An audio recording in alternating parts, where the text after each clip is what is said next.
अस्सलाम वालेकुम dear student. तो आज हम चैप्टर नंबर 8 डिस्कस करेंगे और ये चैप्टर इंटीटेस्ट पॉइंट ऑफ व्यू से बहुत इम्पॉर्टेंट होता है। इस चैप्टर का नाम है wave motion and sound. Wave या मोशन या साउंड को समझने से पहले हम कुछ बेसिक टर्म्स डिस्कस करेंगे। तो बेसिक टर्म एक होती है जिसको हम डिस्कस करने जा रहे हैं, वो है स्ट्रेस। स्ट्रेस क्या है? तो हम कहते हैं जब हम किसी भी बॉडी पे फोर्स लगाते हैं तो फोर्स बॉडी में डिफॉर्मेशन भी प्रोड्यूस कर सकता है। तो ये जो डिफॉर्मेशन की जो मेजर होती है उसको हम स्ट्रेस कहते हैं। ठीक है, बहरहाल हम स्ट्रेस को ऐसे डिफाइन करते हैं, it is the force per unit area. Force per unit area यानी स्ट्रेस को हम सिग्मा से शो करते हैं, फोर्स पर यूनिट एरिया। अगर आप इसका यूनिट निकालेंगे तो इसका यूनिट होगा न्यूटन पर मीटर स्क्वायर, जो कि प्रेशर का भी यूनिट होता है। ठीक है, अब बात समझें, जब हम किसी भी बॉडी पे फोर्स लगाते हैं तो वो फोर्स बॉडी में डिफॉर्मेशन प्रोड्यूस करता है। इस डिफॉर्मेशन को हम 3 तरीक़ों से मेजर करते हैं। एक तरीका होता है कि भाई इस डिफॉर्म वाला जो फोर्स है इसने बॉडी की कितनी लेंथ इंक्रीज़ कर दी या कितनी लेंथ डिक्रीज़ कर दी। और दूसरा होता है कि इस फोर्स ने बॉडी का कितना शेप चेंज किया है। और तीसरा होता है कि इस फोर्स ने बॉडी का कितना वॉल्यूम चेंज किया है। तो इसका मतलब होगा स्ट्रेस के 3 टाइप्स होंगे। So there are 3 types of stress. एक स्ट्रेस को कहते हैं टेंसाइल स्ट्रेस। टेंसाइल स्ट्रेस, या बेहतर है कि आप इसको लॉन्गिट्यूडनल स्ट्रेन लिख लें, longitudinal stress. What is longitudinal stress? तो हम कहते हैं जब फोर्स किसी बॉडी का लेंथ इंक्रीज करता है या लेंथ डिक्रीज करता है तो हम उसको लॉन्गिट्यूडनल स्ट्रेस कहते हैं। तो हम कहेंगे द स्ट्रेस विच increases या which changes the length of object। ठीक है, सपोज करें अगर हमारे पास ये रॉड थी, इस रॉड पे जब हमने लोड रखा तो लोड रखने से इसकी लेंथ जो है ये चेंज हो गई। तो यहाँ पे हम डिस्कस करेंगे लॉन्गिट्यूडनल स्ट्रेस। लॉन्गिट्यूडनल स्ट्रेस के 2 टाइप्स होते हैं, एक को कहते हैं टेंसाइल स्ट्रेस और एक को कहते हैं कंप्रेशनल स्ट्रेस। टेंसाइल स्ट्रेस हम तब कहते हैं जब लेंथ में इंक्रीमेंट आता है और कंप्रेशनल स्ट्रेस हम तब कहते हैं जब लेंथ में डिक्रीमेंट आता है। ठीक है, अब हम डिस्कस करेंगे स्ट्रेस का दूसरा टाइप और इसको कहते हैं volumetric stress. What is volumetric stress? तो हम कहते हैं the stress which changes the volume of object. The stress which changes the volume of object. उसके बाद हमारे पास होता है, इसको हम डिस्कस करते हैं shearing stress।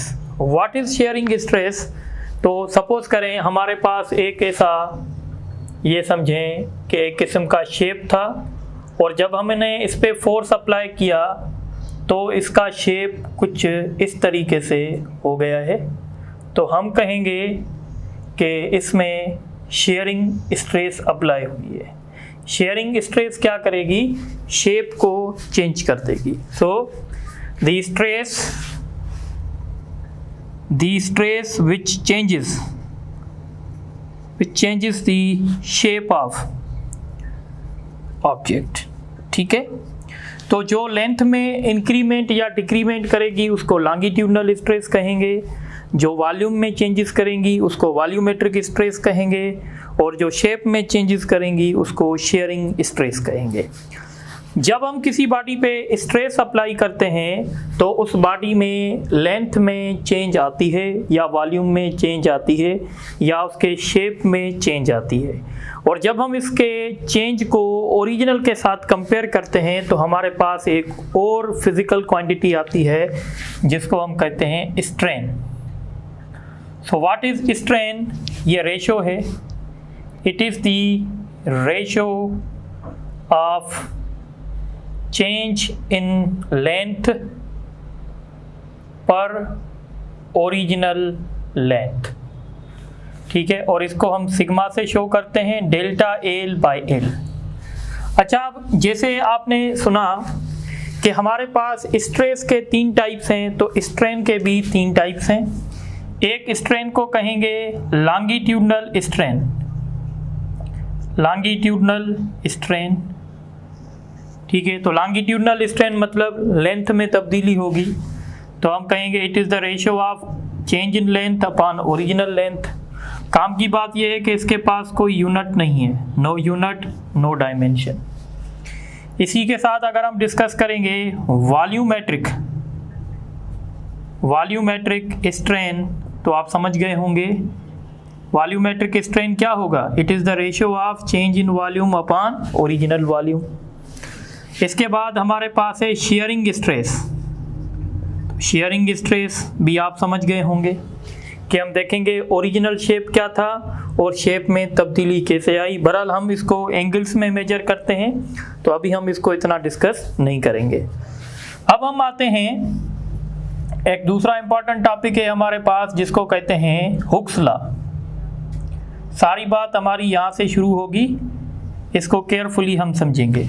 हुक्स लॉ ने एक बात बताई, हुक्स लॉ ने कहा कि जितनी आप स्ट्रेस ज़्यादा डालोगे किसी भी ऑब्जेक्ट में उतना उसमें स्ट्रेस क्रिएट होगा। सपोज़ अगर ये स्प्रिंग है, अगर इस स्प्रिंग पे मैं 5 किलोग्राम बॉडी हैंग करूँगा तो इसमें एक्सटेंशन कम आएगा, पर अगर इसी स्प्रिंग में मैं 5 किलोग्राम बॉडी दूसरी ऐड कर दूंगा तो इसमें एक्सटेंशन यानी इसकी जो लेंथ बढ़ेगी ज़्यादा बढ़ेगी। तो हुक्स ने कहा है the stress is directly proportional to strain within elastic limits.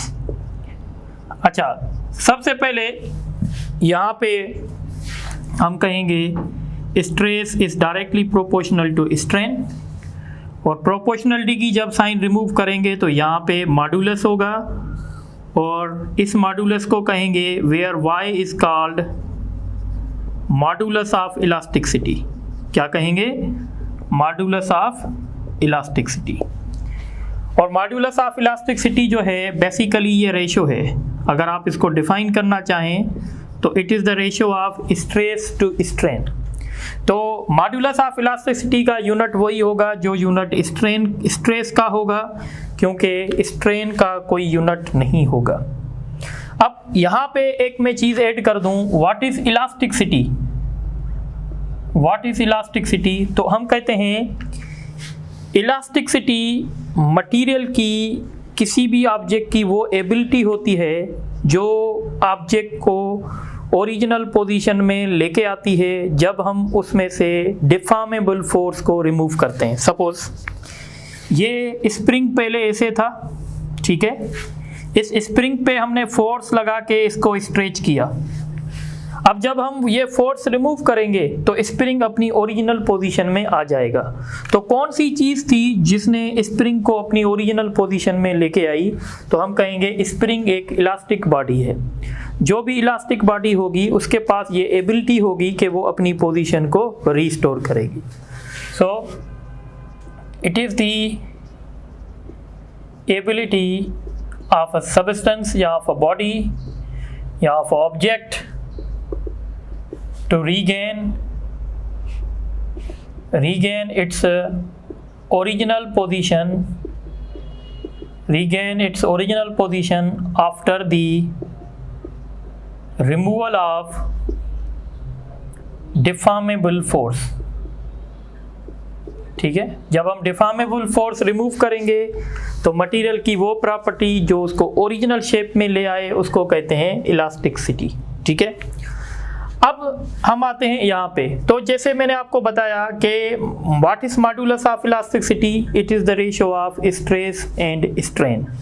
So modulus of elasticity की अगर आप डेफिनेशन लिखेंगे, what is modulus of elasticity, तो हम कहेंगे it is the ratio of stress and strain.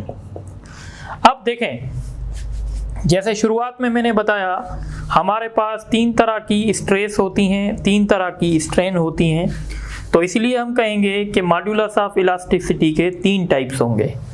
एक है जिसको कहते हैं यंग मॉड्यूलस। ठीक है, व्हाट इज यंग मॉड्यूलस, तो हम कहते हैं ये रेशो होगा, तो हम कहते हैं it is the ratio of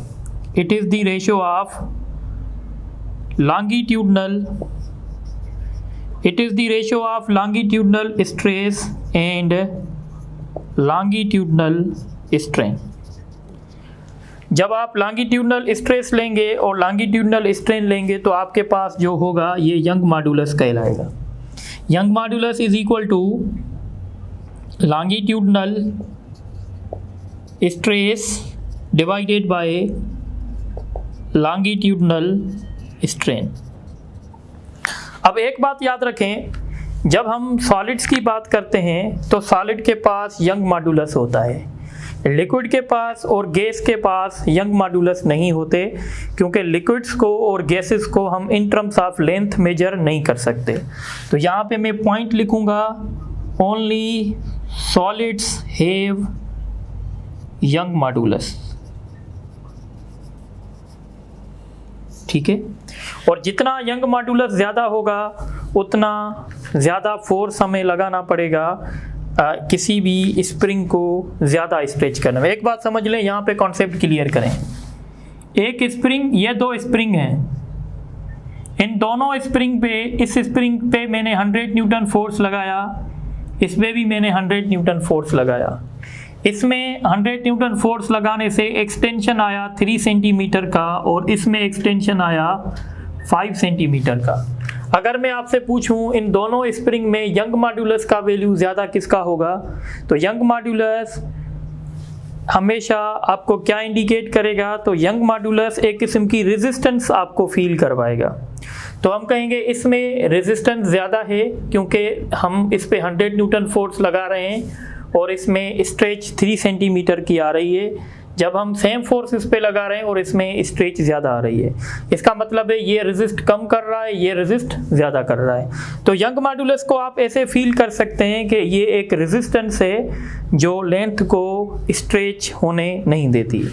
तो जो स्प्रिंग स्ट्रेच करना जिसको मुश्किल होगा उसका यंग मॉड्यूलस ज़्यादा होगा। ठीक है, अब आते हैं बल्क मॉड्यूलस पे।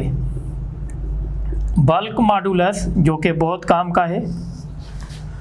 व्हाट इज बल्क मॉड्यूलस, तो हम कहते हैं it is the ratio of volumetric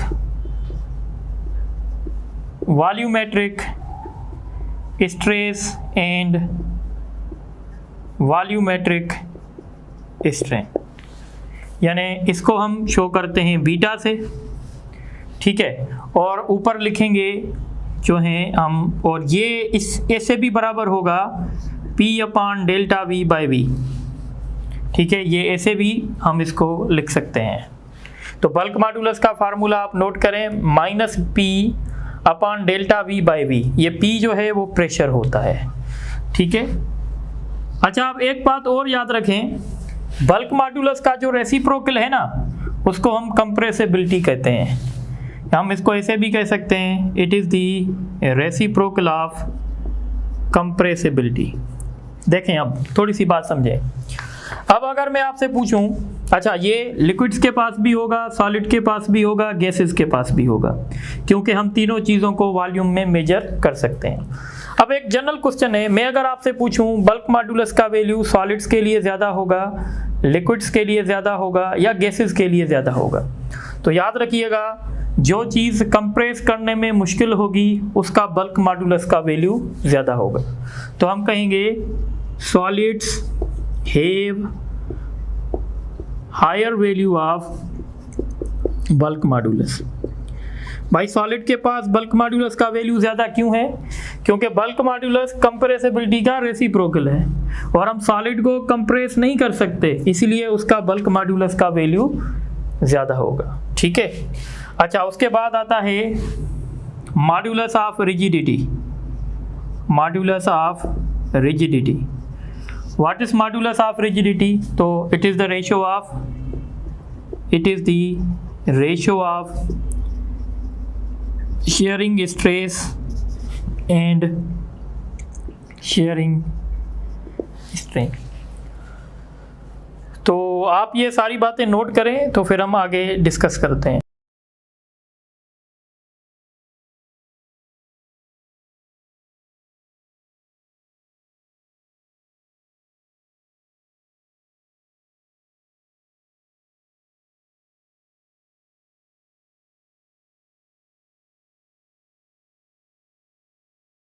अच्छा, अब हम डिस्कस करेंगे Hooke's law for a spring. एक स्प्रिंग के लिए हुक्स लॉ हमें क्या बताएगा?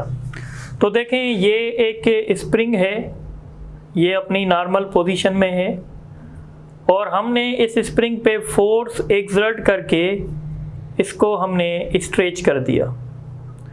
ठीक है।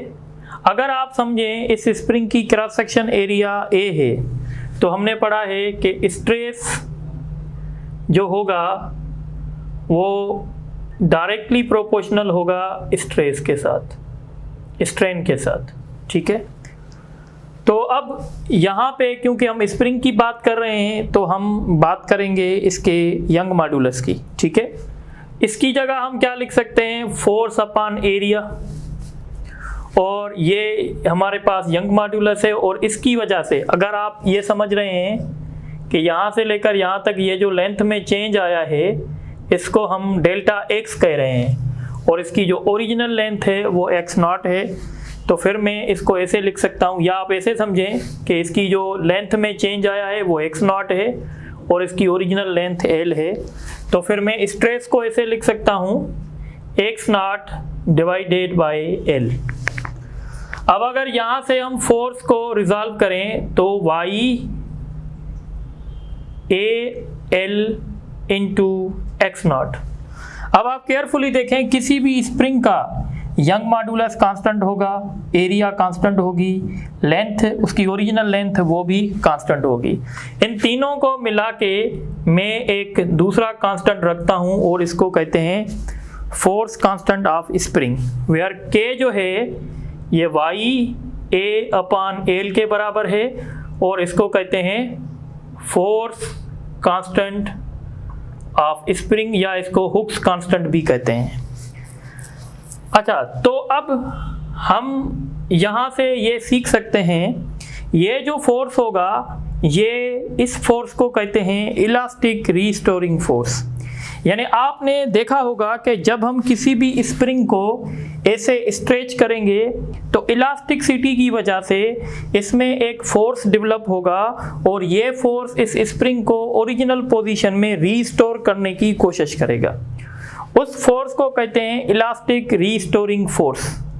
तो आप एक बात नोट करें, अगर आप फोर्स ऐसे लगाएंगे, अगर आप डिस्प्लेसमेंट ऐसे क्रिएट करेंगे तो ये स्प्रिंग जो है रीस्टोरिंग फोर्स ऐसे क्रिएट होगा। तो यहाँ से हमने एक बात सीख ली कि ये जो फोर्स है और ये जो डिस्प्लेसमेंट है इन दोनों के डायरेक्शन जो हैं अपोजिट होंगे। तो इसको हम कहते हैं mathematical form of Hooke's law in case of spring. Words में कैसे लिखेंगे? The extension is directly proportional, the extension is directly proportional to the force, to the applied force। यानी जितना ज़्यादा हम इस स्प्रिंग पे फोर्स लगाएंगे उतना ज़्यादा इसमें डिस्प्लेसमेंट क्रिएट होगा। या हम ऐसे कह सकते हैं कि जितना ज़्यादा हम इस स्प्रिंग को स्ट्रेच करेंगे उतना ज़्यादा इसमें इलास्टिक रीस्टोरिंग फोर्स डेवलप होगा। इसको कहते हैं Hooke's law for a spring.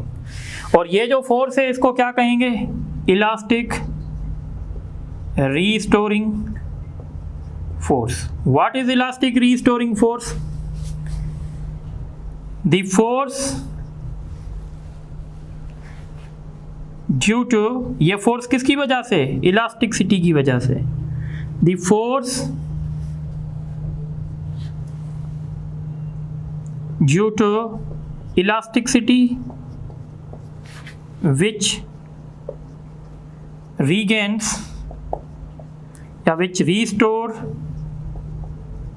the original position of a body. The force which restore the original position of body is called elastic restoring force. और elastic restoring force की property क्या है? It is directly proportional. It is directly proportional to the displacement. जितना ज़्यादा displacement लाएंगे, displacement from mean position. Mean position मतलब original, जिसकी ये ओरिजिनल पोजीशन है, यानी यहाँ पे हमने कोई भी फोर्स अप्लाई नहीं किया हुआ है और ये ओरिजिनल पोजीशन से ये हमने डिस्प्लेसमेंट लाया। तो इलास्टिक रीस्टोरिंग फोर्स जो होगा वो डायरेक्टली प्रोपोर्शनल करेगा डिस्प्लेसमेंट से। जितना ज़्यादा डिस्प्लेसमेंट हम लाएंगे उतना ज़्यादा इलास्टिक रीस्टोरिंग फोर्स उसमें डेवलप होता जाएगा। और दूसरी प्रॉपर्टी क्या है? It is always directed towards mean position. ये हमेशा मीन पोजीशन पे डायरेक्टेड होगा।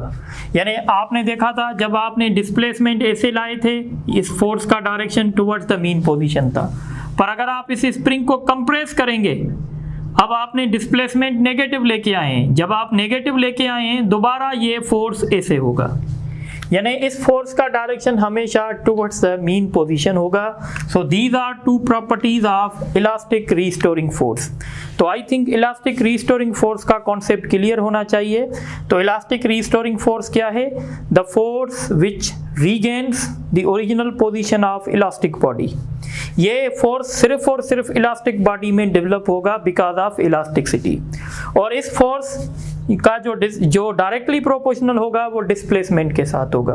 अगर आप स्प्रिंग को कम स्ट्रेच करेंगे ये फोर्स कम होगा, ज़्यादा स्ट्रेच करेंगे ये ज़्यादा होगा, और ये फोर्स हमेशा towards the mean position directed होगा।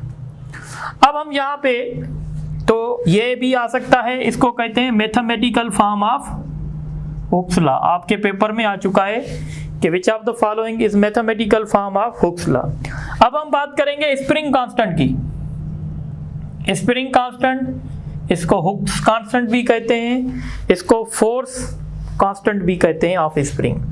अगर आप इसको एक्सपेंड करें तो इसमें तीन चीज़ें आपको मिलेंगी।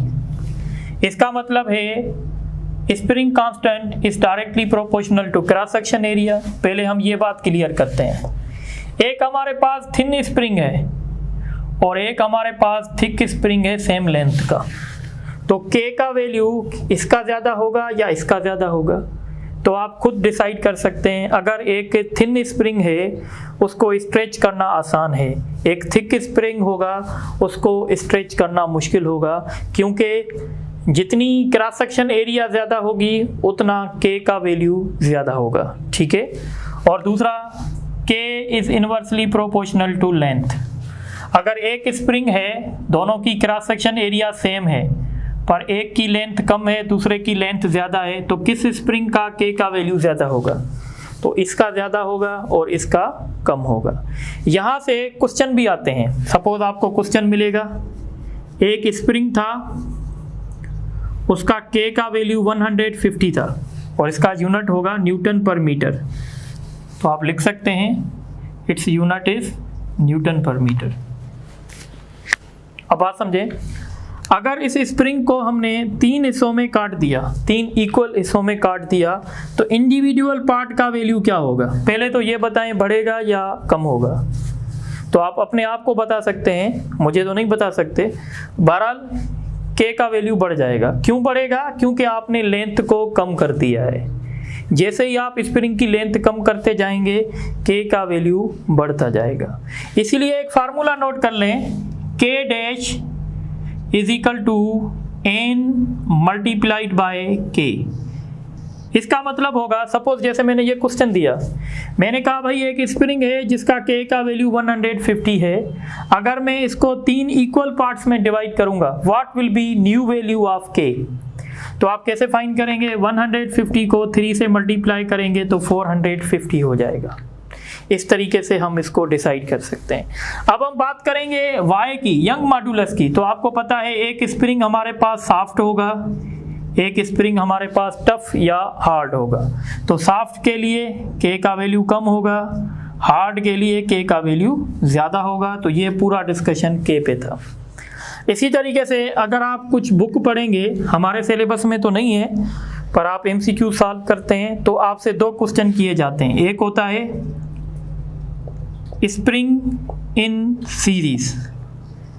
जब हम स्प्रिंग को सीरीज में लगाते हैं, जैसे ये देखें 3 स्प्रिंग है, इसका वैल्यू K1, K2, K3 है।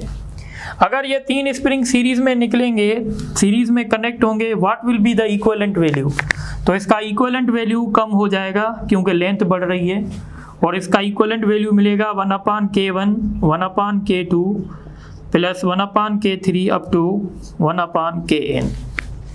अगर आपके पास 2 स्प्रिंग होंगे तो सिंपल फार्मूला है मल्टीप्लिकेशन डिवाइडेड बाय सम। अगर आपके पास सेम वैल्यूज हैं के और n स्प्रिंग है तो k डिवाइडेड बाय n। इन 2 फार्मूले को समझ लें। सपोज अगर मैं कहता हूं मेरे पास 2 स्प्रिंग है, एक का वैल्यू 10 है, दूसरे का वैल्यू भी 10 है। अगर मैं दोनों को सीरीज में कनेक्ट कर रहा हूं तो इक्विवेलेंट वैल्यू कितना होगा? तो मैं करूंगा k divided by n, 10 divided by 2 तो ये हो जाएगा 5। पर अगर मैं कहता हूं एक का वैल्यू 6 है, दूसरे का वैल्यू 3 है, तो आप ये फार्मूला यूज करेंगे। ऊपर रखेंगे मल्टीप्लिकेशन डिवाइडेड बाय सम, ठीक है। 18 डिवाइडेड बाय 9 तो 2 हो जाएगा। तो ये स्प्रिंग था सीरीज में। और दूसरा होता है स्प्रिंग इन पैरेलल। पैरेलल का मतलब है ऐसे होंगे। तो जब आप पैरेलल में स्प्रिंग लगाएंगे तो पैरेलल में स्प्रिंग लगाने से आप ऐसे तस्वर करें कि पैरेलल में क्रॉस सेक्शन एरिया बढ़ जाएगी। अगर क्रॉस सेक्शन एरिया बढ़ जाएगी इसका मतलब है के का वैल्यू बढ़ जाएगा। और पैरेलल में सिंपल समेशन होगी K1, K2, K3 up to Kn।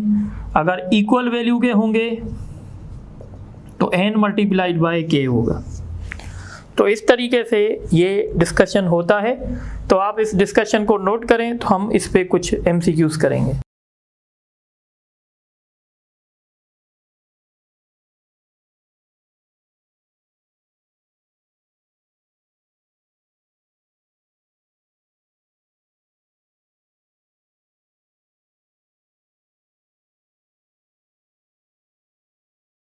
अच्छा, अब ये कुछ MCQs हैं, ये देख लें आप, बहुत इंपॉर्टेंट हैं। The ratio of volumetric stress and volumetric strain is called. तो हमने बताया था इसको कहते हैं बल्क मॉड्यूलस। उसके बाद क्वेश्चन है which of the following have young modulus. तो आपको पता है यंग मॉड्यूलस सिर्फ और सिर्फ सॉलिड के पास होता है। उसके बाद क्वेश्चन है spring having force constant 200 newton per metre, it was cut into 4 equal parts, then value of spring constant. तो इसका फार्मूला मैंने बताया था K dash is equal to K divided by N, ठीक है, सॉरी एन मल्टीप्लाइड बाय के। 4 parts में आपने डिवाइड किया है, हर एक पार्ट का वैल्यू 200, तो ये 800 हो जाएगा। इसका ऑप्शन सी होगा। उसके बाद क्वेश्चन है 2 springs having spring constant 120 newton per metre and 40 newton per metre are connected in series, then find the equivalent. तो सीरीज में जब 2 होंगे तो इसका होगा मल्टीप्लिकेशन डिवाइडेड बाय सम। अगर हम इनकी मल्टीप्लिकेशन करेंगे सम करेंगे 160 आएगा, 0 0 से कैंसिल। 4 का टेबल 1 टाइम, इस पे 4 टाइम, 1 टाइम, इस पे 30 टाइम, तो इसका वैल्यू होगा 30। उसके बाद क्वेश्चन है विच ऑफ द फॉलोइंग, ये क्वेश्चन आपके पास पेपर में आया है, which of the following is mathematical form of Hooke's law. तो आपको पता है Fs is equal to minus K X naught. उसके बाद ये न्यूमेरिकल है, a 5 kilogram mass is attached to the spring and produce an extension of 2 centimetre, find the force constant. Force constant कैसे मिलेगा, तो आपको पता है ये ऐसे स्प्रिंग है, इस पे आपने मास को हैंग किया है, ठीक है। 5 किलोग्राम मास इज हैंग्ड लिख लें, ठीक है। तो इस तरीके से हम लिखेंगे F इज इक्वल टू के एक्स, और ये F जो है वो वेट के बराबर होगा। अगर हमें x चाहिए तो mg अपान k होगा, सॉरी अगर हमें k चाहिए तो mg अपान x होगा। मास इसका 5 है, g का वैल्यू 10 है। ये कितना इसमें एक्सटेंशन आया है, 2 सेंटीमीटर। 2 centimetre means 0.02 metre. अगर डेसिमल कैंसिल करेंगे 2 0 दे देंगे, ये 1 होगा, ये 500 होगा। 500 5 से मल्टीप्लाई करेगा 2500 हो जाएगा, ये इसका ऑप्शन होगा। उसके बाद क्वेश्चन है a spring having spring constant of 1000 Newton per meter, the length of spring becomes 10 centimeter when 2 kilogram object is attached to it। यानी ये एक स्प्रिंग था, इस स्प्रिंग की ओरिजिनल लेंथ कुछ भी थी, जब हमने इस पे मास अटैच किया तो इसमें एक्सटेंशन आया, और एक्सटेंशन आने से अब जो इसकी लेंथ है वो बन गई है 10 सेंटीमीटर। अब आप तसव्वुर करें ये इसकी ओरिजिनल लेंथ थी और ये इसमें एक्सटेंशन आया है, हमें फाइंड करनी है ओरिजिनल लेंथ। अब हम सबसे पहले हुक्स लॉ यूज़ करके और हम फाइंड करेंगे कि इसमें एक्सटेंशन कितना आएगा। तो आपने मास हैंग किया है तो ये mg के बराबर होगा, के एक्स नॉट। तो mg आपको कितना दिया गया है, मास है 2, g का वैल्यू है 10 और k है आपके पास 1000। एक्स नॉट आपको फाइंड करना है, तो इसी तरीके से ये एक्स नॉट हो जाएगा 20 डिवाइडेड बाय 1000, तो ये बराबर होगा 0.02 मीटर यानी 2 सेंटीमीटर, ठीक है।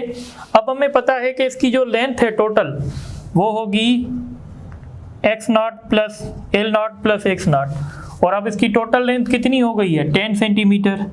एक्स नॉट का वैल्यू हमें पता है, तो हम क्या करेंगे 10 minus 2 is equal to L naught. तो इसकी ओरिजिनल लेंथ जो थी वो 8 सेंटीमीटर थी, यानी ऑप्शन बी होगा। आज के लेक्चर का last question, 10 kilogram object is attached to one end of spring, ये पास पेपर में आया है, and place on horizontal table, ऐसे पड़ा हुआ है हॉरिजॉन्टल सरफेस, और हमने इस पे फोर्स लगा के इसमें डिस्प्लेसमेंट प्रोड्यूस किया है। तो सिंपल है, F इज इक्वल टू के एक्स, हमें K फाइंड करना है, F अपान एक्स। फोर्स हमने कितना अप्लाई किया 50 न्यूटन, डिस्प्लेसमेंट कितना लेके आए 2 सेंटीमीटर मीन 0.2, ये कैंसिल करेंगे 2 0 आएगा, इसको हाफ करेंगे 2500 होगा। तो इसी तरीके से आज हमने चैप्टर 8 का बेसिक लेक्चर दिया है, इंशाल्लाह बाकी नेक्स्ट क्लास में डिस्कस करेंगे। Thank you very much.